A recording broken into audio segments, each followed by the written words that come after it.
Čaute, ja som tu späť a chcem vám povedať o jednej konkrétnej filmovej sérii, ktorá sa volá Scary Movie. A úprimne Scary Movie sa mi vôbec nepáči, ani z tohto dôvodu.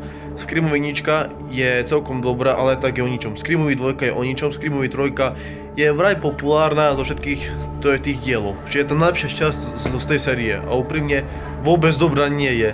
To keď tam dali toho herca z Bláznivej strely, Rest in Peace bro, alebo keď tam dali postavu Samary zo Skruhu, tak to neznamená, že to nie je dobré, lebo ten film bol aj tak ničom a bol dosť trápny. Scary Movie 4 je odpad a Scary Movie 5 je ďalší odpad.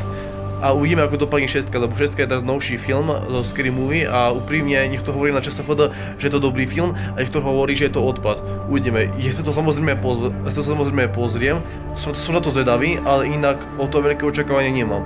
Takže uvidíme. A za mňa tá celá séria je trápna, nechutná, absurdná a no ničom, no. Tak čaute, uvidíme sa pri ďalšom videu. Z vami bol Gejza a čus. A Scary Movie 6 a Scary Movie 6 si určite pozriem.